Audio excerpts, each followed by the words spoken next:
The Brothers Fight. My name is David. I have a brother. His name is Daniel. We grew up together. We played together, worked together, and shared everything. But now, everything is different. Now, we are not brothers. We are enemies. Our father died last year. He was old, and his time had come. But before he died, he gave us something. He gave us his house, his land, and his money. I thought that we would share it. I thought we would stay together, but I was wrong. The day after our father's funeral, we went to the lawyer's office. The lawyer opened the papers. He told us that our father wanted everything to be shared between us. But Daniel did not want to share. He wanted everything for himself. I sat there, shocked. Daniel looked at me with cold eyes. I deserve more, he said. I could not believe it. My own brother was telling me this. He was saying he deserved more than me. I worked hard all my life. I helped our father with everything. I never asked for more.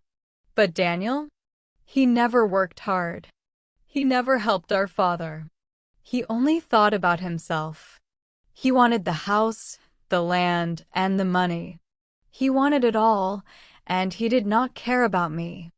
I looked at him. He was my brother, but in that moment, he seemed like a stranger, a man who cared about nothing but money. I wanted to speak, but I could not. My heart was broken. I could not believe my own brother would do this.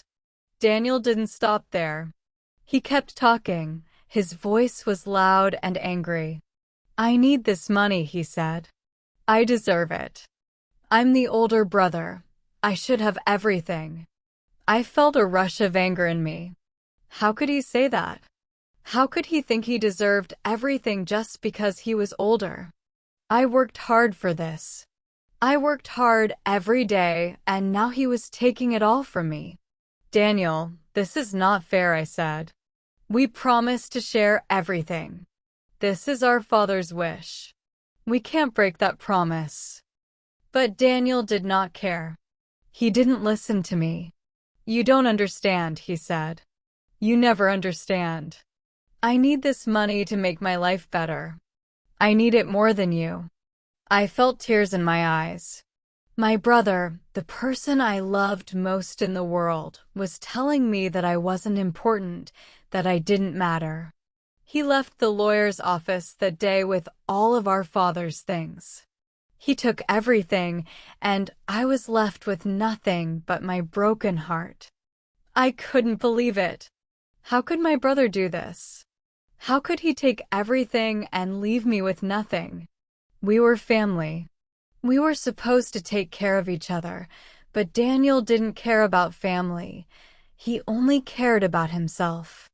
That night, I sat alone in our father's old house. I looked around at all the memories. Our father's chair, his books, his photographs, they were all gone now.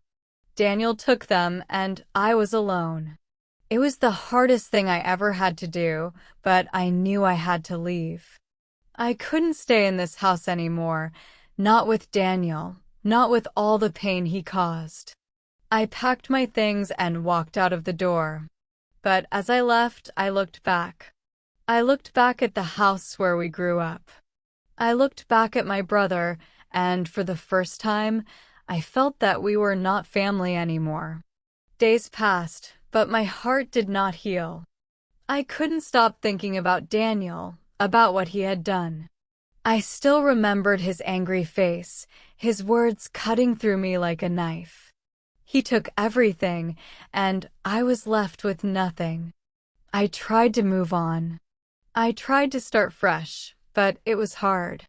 Every time I saw something that reminded me of our father, I remembered Daniel. The pain in my heart would come back. I decided to visit the lawyer. Maybe there was still something I could do. Maybe there was a way to make things right. When I arrived at the office, the lawyer looked at me with sad eyes. "I'm sorry, David," he said, "but there's nothing I can do." Daniel has all the rights now. Your father made it clear in his will. The words hit me hard. But it's not fair, I said, my voice shaking. Daniel doesn't care about our father's wishes. He just wants the money. He doesn't care about family. The lawyer didn't say anything. He just looked at me and nodded. I left the office feeling lost. I walked through the streets feeling like there was no way out. My brother had taken everything, and now he was gone. I went back to the house one last time. I stood outside, looking at the place where I had grown up. It didn't feel like home anymore. It didn't feel like family anymore. I knocked on the door. I knew Daniel would not answer. I knew he didn't want to talk to me, but I knocked anyway. And to my surprise, he opened the door. His face was different now. He looked tired. He looked sad. Daniel, I said quietly, we need to talk. He didn't say anything at first. He just looked at me. But then, he stepped aside and let me in. We sat in silence for a long time. Neither of us knew what to say. Finally, Daniel spoke. I'm sorry, David, he said. I didn't mean to hurt you. I was angry. I was scared. I thought if I had everything, I would be happy. But I wasn't happy.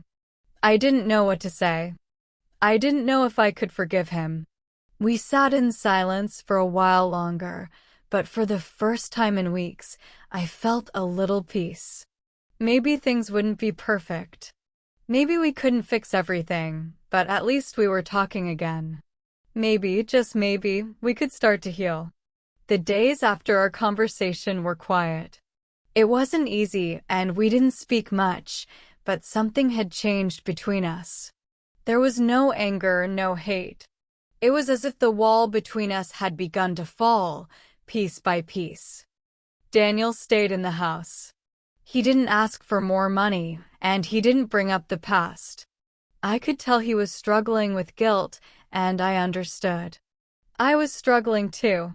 One afternoon, I came home and found him sitting at the kitchen table. He was looking at an old photograph. It was of the two of us when we were children. I didn't say anything at first. I just stood there watching him. Finally, he looked up at me. I miss him, David, he said softly. I miss Dad. I didn't know what to say. Part of me wanted to shout, to remind him of what he had done, but another part of me felt sadness too. We both missed our father. We both felt the empty space he had left behind. I miss him too, I said quietly. I don't know why you did what you did, Daniel, but I know you're hurting. Daniel's eyes filled with tears. I don't know what happened to me. I just wanted to feel important. I thought the money would make me feel that way, but now it feels empty. I can't fix what I've done. For a moment, we just sat there, not speaking. The weight of the past was heavy, but at that moment, I realized something. Maybe we couldn't fix everything, but we could try to rebuild. I don't know if I can forgive you yet, I said slowly, but I want to try. I don't want to live with this pain anymore. Daniel nodded. I understand. I don't expect forgiveness right away. But I'm here, David. I'm trying. That night, I went to bed feeling strange.